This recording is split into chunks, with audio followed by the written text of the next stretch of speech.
I've been doing that for 10 years. I saw the opportunity to really help start companies coming from Latin America. Most of the entrepreneurs we're getting from Latin America do have a sustainable development goal embedded in their business model. Perfect. So we started with a program. We do invest in these companies as part of Ironman, where we have a huge number of angel investors we reach out to from Ironman. More than 500 active investors we have today that are looking to our deals, our startups every month. Fintech allows you to now be able to invest in private equity or debt, and that has never been seen before. So these families for the last 3 years have been getting dividends, and they share their stories, and sometimes they even cry about it because they're getting extra money. It's not their salary, it's not their bonus, it's part of investing.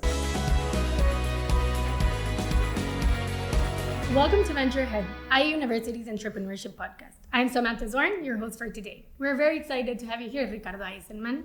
He's an Ironman Capital entrepreneur, a reshaper of the Latin America investment space, and a venture capital veteran. Welcome, Ricardo. Thank you for having me. We're very excited to have you here. We will first go through a brief of your background. I know you're an entrepreneur, an NGO founder. You founded a venture capital who became a unicorn, but you have done so many things. So who is better at explaining than you? So please, a brief. Happy to go over my 2 cents on the dollar on venture capital. Yes, I founded Ironman Capital Partners 4 years ago after having a long career through the financial world. I started my career in KPMG. I'm a CPA from Mexico City. So that's how I then learned banking, the upside down, like getting money back that we were not able to collect from companies, instead of going to the commercial side to selling solutions and value added from the bank side. So that gave me a lot of perspective of how things go when things go wrong. So having the opportunity of going through the corporate and investment bank in Mexico, and then Citi bought us, they basically gave me the opportunity to design the model for merging the US with Mexico for the acquisition for the commercial bank, the middle market, the SME, the small and medium, and the commercial, just right under the large corporations or the Coca-Colas of the world, and make it a global business. So Citibank became the global bank with a local international franchise. It was a global bank, but it didn't have any international within to cross-sell and bring clients from everywhere. So that's called globality. Oh, that's amazing. Right? So that became my first entrepreneurial project within Citi. I moved to Miami to do this 22 years ago. But after that, I just decided to move on and be an independent. It didn't work at that time. Another bank hired me called Julius Baer to do the merger with Merrill Lynch. Oh, wow. So it's a huge private bank. It's now the second largest in the world. Nice. So it was a great opportunity to also learn the ultra high net worth of the Swiss values and proposition for every wealthy individual in Latin America. So I was able to also meet a lot of wealthy, great, successful businessmen that showed me their businesses and also gave me their trust to manage their wealth. From Latin America. From Latin America. Okay. So Latin America has been my main spot, even though I've been through APAC academia as well for so many countries before. But I found Latin America to be my sweet spot from Mexico South, now out of Miami. Miami is a connector city that brings all the countries from Latin America, the Caribbean, and the rest of the US. And now it's going through a very transformational stage. In essence, it's been going on for almost a decade. The last 4 or 5 years has been a changing environment and reality for the ecosystem in Miami. So the mission of Ironman as such, I created after Julius Baer and joined Fortune Partners Group, which was the multifamily office. We ventured into pre-IPO investments. So we were able to start, we were one of the first investors in SpaceX 9 years ago. Amazing. And then the rest just followed. It was a trend to be able to invest as a private investor. If you were not invited back in the 80s or the 90s, you were not invited to a pre-IPO. But it became more and more open space for investors to put in 50,000, 100,000 in SpaceX, Uber, Didi, Grab, Airbnb, Peloton, and all of them. The last 24 months, markets have changed evaluations on how they appreciate these companies. So these markets go south and then they come up. So now we're back at it. We have a new fund for what we consider the best pre-IPO opportunities, Kraken, Klarna, all of this. So we're pretty much in the buy-sell business for that. And that's Ironman Capital. That's Ironman Capital. Perfect. For the late-stage business on private equity pre-IPO. Perfect. Companies 3 or 4 years before they hit the IPO, Great. we buy shares from employees or we invest directly, if possible, within the company. And then since I've been doing that for 10 years, I saw the opportunity to really help startup companies coming from Latin America. So we've been accelerating through a program. It's a 9-month program. So we do tailor-made acceleration. And we only choose 5 or 6 days per year. Oh, wow. So we do an intensive weekly 2-3 hours consulting with each homework. Perfect. And then we follow up with all the matrix. So that's how we give value to these companies that are having a great time in their country. They're usually number 1 or number 2 in what they're doing. Amazing. Most of the times it's a solution that doesn't exist. Mm-hmm. Someone else is competing directly. And we give them the opportunity to come to the US, try it out before going directly and give all the resources and maybe go backwards. But really give them a chance to try it out first. No, this is amazing, and thank you for the introduction. We will certainly dive into those topics a little bit deeper later. And I think I wanted to start with a question that we ask most of our guests, and it is, what thought or phrase wakes you up motivated in the morning? What motivates me more in the morning when I watch my boss every morning, I watch myself in the mirror. Oh, okay, you're your I'm the boss. I love that. Boss. I tell myself, just do it, don't stop. Mm-hmm. That's my only. That's your phrase? It's a very simple one. That's amazing. Yeah, there's no time to stop. You can always decide to make a pause. It might be strategic to do so, Yes. but that's a decision of making the next step. No, I love that. And you're so lucky that you're your own boss, because when you said your boss, I was going to say, but that's amazing. So it's just do it. Just The like Nike phrase. says. Like Nike says, Yes, just do it. Make one step every day. Don't stop. So thank you for sharing about your journey Sure. a little bit. You were talking about investing. I wanted to know a little bit more about why you chose to move to that area and why you started Ironman Capital and why you chose Latin America for investing. If you could Well, develop on definitely. that. Well, my experience has been in banking, and I saw the opportunity to help entrepreneurs with my experience. Mm-hmm. Like I really wanted to give the same knowledge that I got from the banking and the clients and all of these startup companies that went through the bank process, the SMEs. And I saw the 70% failure rate. Mm-hmm. Like all startups have a huge percentage failure rate when they start, and it just starts going lower and lower as they grow. Mm-hmm. And you Correct. can go alone, or you can really go through a program. So I said, let's do a program and try to help them out. So we came up with the idea of reaching out to the Latin niche as an opportunity, always looking first and foremost that these companies that we want to bring have a sustainable development goal embedded as part of their unique business. Nice. Not as a separate agenda to check the box for audit purposes, but to really make a difference impacting in the sustainable side of the economics and society mostly. Second, we like those startups that do have an MBA among them. It really makes life much easier and reduces the risk at a higher level, That's at a very faster pace. It's not a requirement, but it really helps reducing risk much faster and growing. Why do you think that is? Is it because of the classes? Is it because of the network? Why? Yes, I think MBAs in general provide you with all the information tools that you need to survive and make it better and provide value to any business, employees, and the economy, the society. I agree. Especially like University has specific goals related to that, and Yes. they really go deep to make sure that students get them. So most of the entrepreneurs we're getting from Latin America do have a sustainable development goal embedded in their business model. Perfect. So we started with the program. We do invest in these companies as part of Ironman. We have a huge number of angel investors we reach out to from Ironman.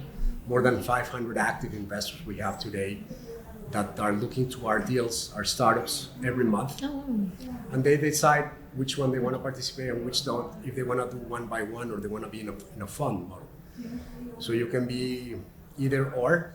Like I prefer for new clients to come in a fund, like versus going one by one. These are the high net worth individuals that you were talking about in the beginning, or is it? No, now it's for everyone. Like you Okay. can have 10,000 or 5,000 or 20,000 and you can really invest in any of these companies. Oh, wow. Before it was not profitable, it was very expensive to do this. But now with the systems and technology, managing cap tables of angel investors of hundreds, it's a possibility, it's a reality. Mm-hmm. And now when you go into the crowd, and you can bring thousands, infinite, millions of people Correct. with a minimum of $1. So it's becoming, I think banks are heading in that direction. I'm sure most banks now that financial institutions as such are a good, great business model anymore, and technology is part of it. So I'm sure most banks are now more technology oriented than just banking itself. Agreed. And moving towards that too. Yes. And it will be for everyone. Like every banker's dream, most of them, even though it might be very egocentric, is like to give access to everyone. Like everyone in the world, regardless if they make $5 a day, which is the lowest of a family. Making it with $5 is very hard. So if you open a checking account and there's no fees, and they also give you some benefits, then that's for everyone. But that's not the reality in most countries today. Most people cannot afford to have a checking account that make $5 a day. But which is also why microloaning has become such a big area in the space in Latin America as well. I know the spiral in debt in Latin America, like buy now, pay later. It's a perfect system for slavery. Like they stay there for a decade, paying for a machine or a refrigerator or TV. Sounded like a great idea, and then they end up paying in 10 years. Yeah. So most of these models are not ideal for emerging economies. I know they sound great and they give a lot of access, but at the end they just stay there for long and they become not wealthy at all, poorer and poorer, they go down. So, but the business model that banks need to consider now, it's the inclusion model to take them out of the poverty level. And that's not accomplished with a saving account. You won't get out of poverty with a saving account. You need to invest in private equity. And if you're investing in sustainable middle market companies that pay dividends for the last 10 years, 20, 30%, well, that will help a lot to take you out of poverty. So if you're able to invest $1,000 or $500 or $100, and then you get a dividend every quarter, that's a first. Like these companies are, some of them, paying monthly dividends. Like I've never gotten a dividend in my life every month. And as you said, not even Ironman pays dividends on a month. And you said that there is a possibility now, which is, I've heard about it a little bit, but could you expand to invest $1 and getting something from that as well? Right, like Snowball, it's the first Latin company we accelerated. It's a fintech digital marketplace where you can buy and sell private equity. And the minimum, technologically speaking, now is the unit, which is one.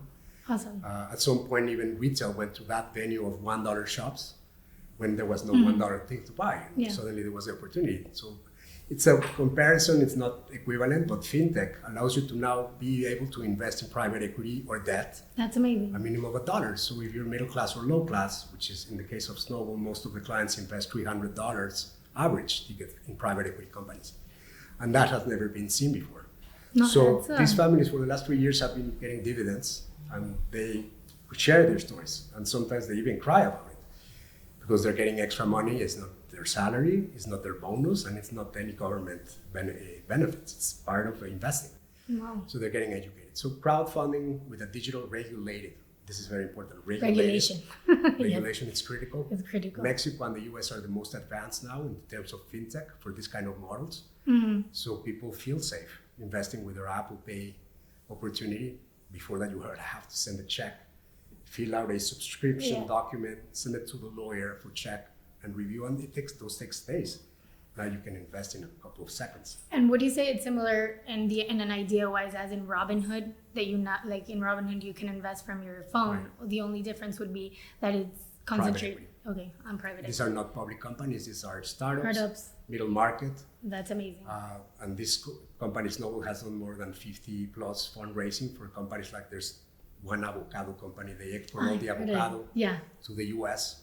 Avocado became like the green gold, so expensive and so delicious, the Mexican. So this company in Mexico pays dividends. They're so rich in cash, so they're able to pay quarterly dividends to their investors, their shareholders. A lot of people say that it's, not a lot of people, but there's like concerns that is not sustainable as people would want it to be. And as you said, you would like to invest in sustainable companies. So how do you deal with that in, with AI or no AI?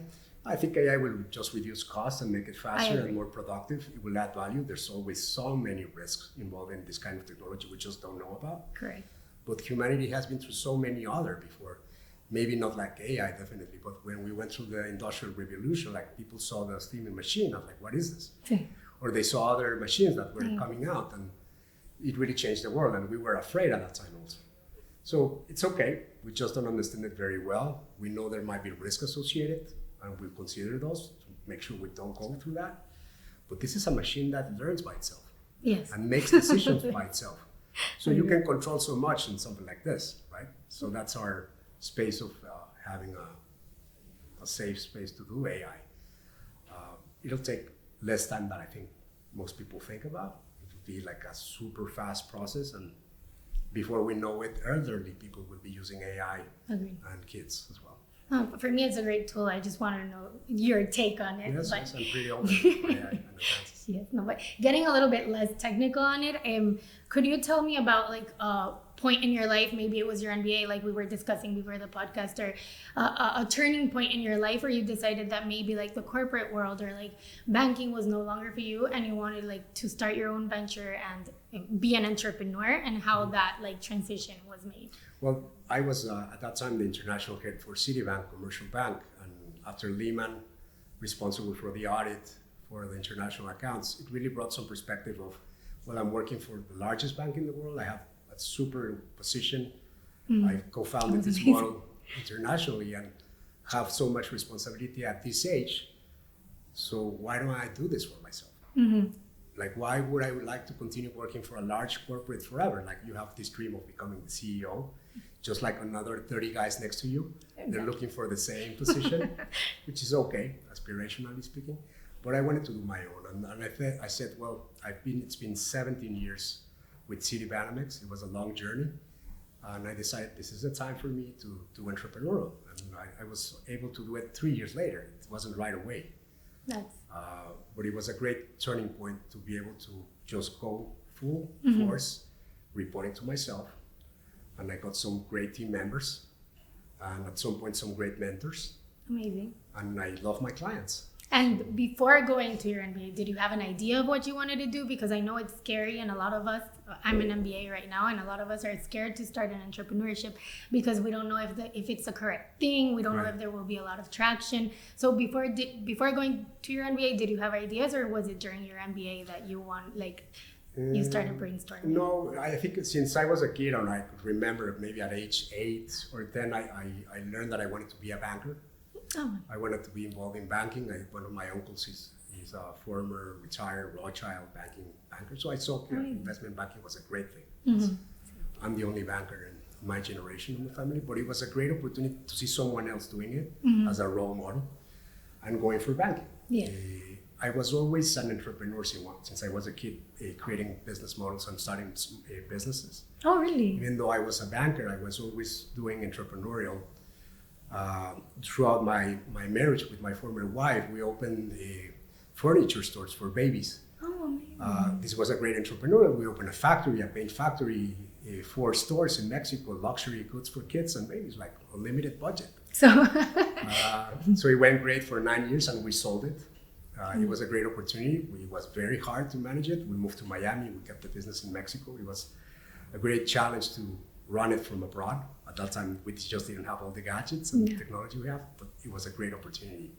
So for me, entrepreneurship, it's my main mojo today. So being scared is not a word for you on I do feel scared. And I accept scared, like the concept. I embrace being scared, because when I'm scared, I know I have to change. Yes. I have to do something. And that's the signal that I get. I can feel afraid, and the feeling of being afraid is not pleasant. But you can accept it and understand that you need to do something to get rid of it.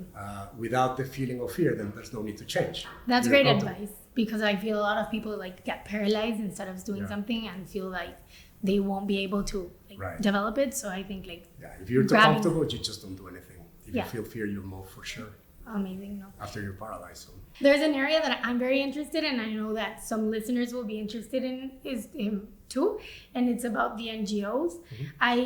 Before coming to my MBA, I studied social entrepreneurship, and I think it's something I want to carry into my business as well. So could you develop about the NGO that you funded and where it is right now and how it helps in Latin America as well? In terms of humanitarian aid, since I was a kid, my parents were involved in humanitarian aid, so I saw it as a normal thing. Them doing, for example, like 1 kilometer of toys, raising toys for the orphans, or going to take care of the kitchen during Christmas night, Christmas Eve. So I saw this as part of a daily thing that you're supposed to do. What you see your parents do, you do. It's a copy-paste. It's a learned habit. Yeah, I've seen it's a learn. You can learn it from your parents, or you can learn it from someone else at a later stage. I was fortunate to get it at a very young, early stage, and throughout the time, there were opportunities. Mexico is a very poor country, and there's always opportunities to give support and do for others. Agreed. And based on that, I grew up with people similar to me. Like most of my friends are humanitarians, and we've been involved in helping since we were kids. One time there was a huge hurricane in Mexico, in the southern part of Mexico, that got flooded, and people were with water for a month up to their knees. So 5 friends of mine decided to get a lot of goods from the community in Mexico City and take it there to places where people were not expecting anything at all. Like you go to the capital and there's aid, and then you go to the next town and there's some, and then you go further, and then you found places where people are not waiting at all for any kind of support from anyone. So when they got there and they gave the aid, the first question they asked, who are you and why are you doing here? Like no one comes here ever, because it's very hard to get here. Wow. And that's how the interaction of giving happened, the magic of not having anything or not knowing anyone to give, but you go and you give and you support. That's co-responsibility, and that's a lot of gratitude. So we decided to become first responders. We got trained as first responders for natural disasters, earthquakes, droughts, famine, and others. And then it was created Cadena in Mexico, this great NGO that targets humanitarian aid and action relief throughout national emergencies like COVID was, or flood, or drought, or famine, or earthquakes, or any kind of natural disasters. So today the organization has more than 500 doctors, 300 psychologists, 10,000 volunteers yearly. Now it's in 9 offices. I was responsible for co-founding Cadena International as a model, very similar to the Citibank model that I did. I did a similar for the humanitarian aid, like a copy-paste tropicalization. And we have a social entrepreneurship for middle school kids, 10,000 kids every year. Wow. They compete country against country, and the solution becomes a reality for the next mission. So That's beautiful. Yeah, these kids the creativity, it's so high, they have just on limits. Most of their solutions are not ready because the technology is not there, but there will be a technology. And these tomorrow. competitions are in Mexico. It's a global competition. A global competition. And the final takes That's place amazing. most of the time either in Mexico, this year it's in Venezuela. Oh, wow.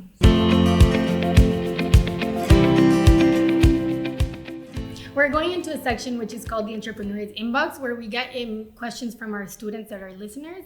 I will ask you one question because that's all we have time for today. And I want to see how you respond. Some are very dynamic, so I want to see your answer. How did your experience at IE Business School contribute to your path? The first thing that I wanted to share is that I came to IE because my partner in KPMG was a former alumni from IE at that time. He passed away already, but he was my role model to see MBA at that time because I was aiming for the US. And he said, you should do the international MBA, the INBA. It was a 15 months with an internship throughout the summer. And I said, well, this is perfect. It's the Harvard case study. This was in 1999. So back then you had the top 20 MBAs in the US, and this was a very young university. This is una escuela de negocios, like in Spain, in Madrid. So it became a reality. I decided to apply. I got in, fortunately, without really knowing. BBV gave me a Fulbright, got a letter. And it was a great news. I was able to work with them at their headquarters of corporate and investment banking. For an internship? Yeah. Oh, wow. So I did their first performance scorecard, which was basically from paper to Excel, like digitalization of numbers. And it was a great opportunity for them to see what we learned at IE. And it's still part of the performance scorecard of BBV. For me, the entrepreneurial opportunity to do an entrepreneurial business case or business, the last quarter was really important because we went through a simulation of what will be if you were to be an entrepreneur and start something from scratch. We basically did that, and we were able to win the #1 prize at that time. It was about regenerating cotton into new garments. So it was a very unique. So I think IE was the best thing that happened to me, and I really appreciate having had an international MBA from them. Yes.